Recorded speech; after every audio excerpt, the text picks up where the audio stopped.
Think back to a time when you're in a conversation with your peers or your office mates, and you're talking about different elements of democracy. And then you pose some questions such as, what is the government doing? Why is the government investing in X instead of Y, or perhaps Y instead of Z?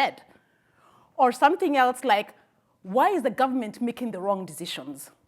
Or my personal favorite, what does the government know I'm a taxpayer?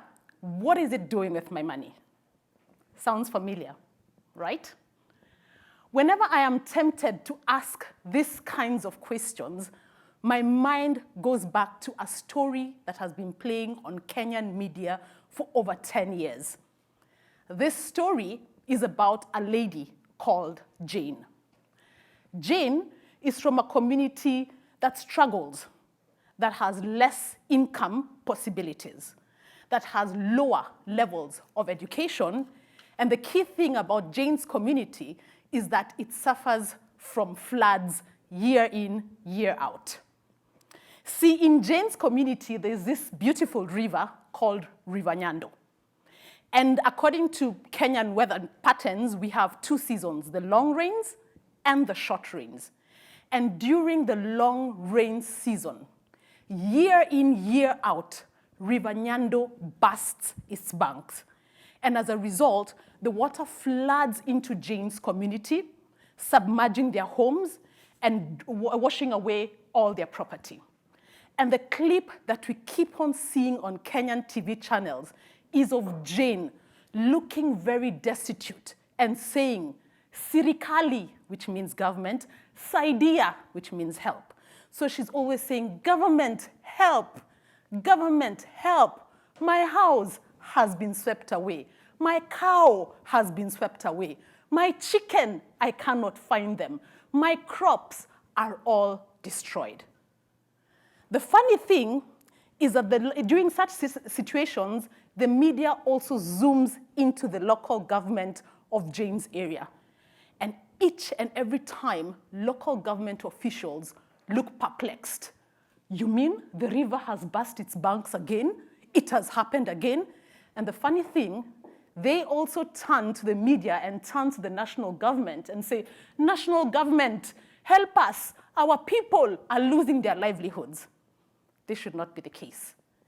You know, I think one thing that Jane and her community members have not realized over the years is that they have the power to make decisions that affect their lives. You may be thinking, yeah, right, they vote, yeah, and that's a different way of exercising your democratic power. But elections in Kenya come around once every 5 years. However, elections is not the only way Jane, as a taxpayer, a law-abiding citizen, and a resident around the Nyando area, could exercise her democratic power. There are other ways, and I'll focus on these ways, called participatory democracy mechanisms. Now, by participatory, I mean processes that are citizen-led, processes that allow citizens to make decisions, engage, and as a result of their engagement, they put forward suggestions which government officials have no choice but to follow the will of the people. Now, there are various mechanisms or initiatives around participatory democracy, such as participatory budgeting, participatory policy making, climate assemblies, and legislative theaters. Those are one among many.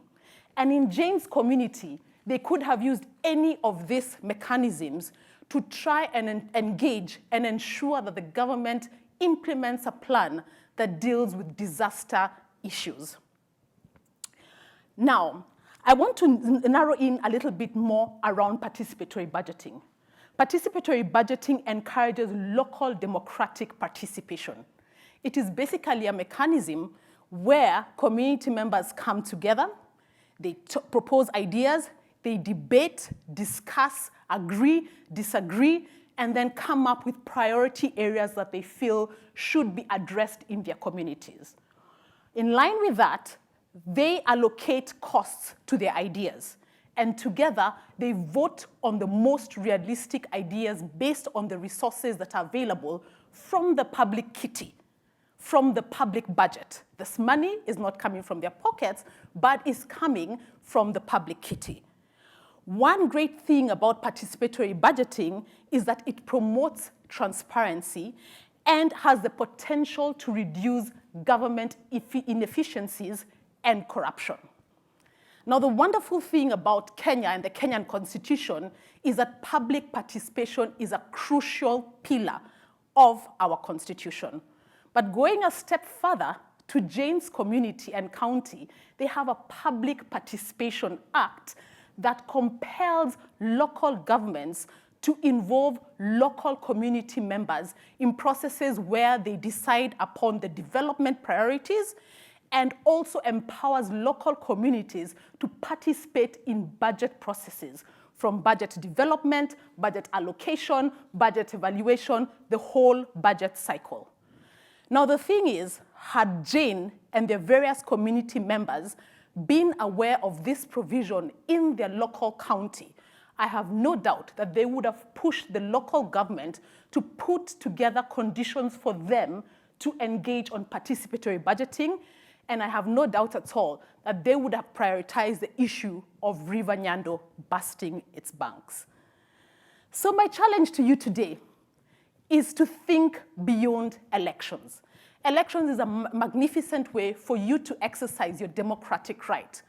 However, there are other ways that you could get involved at your various levels so that you exercise your democratic right and participate in various democratic processes, such as whether you set up climate assemblies or participatory budgeting mechanisms.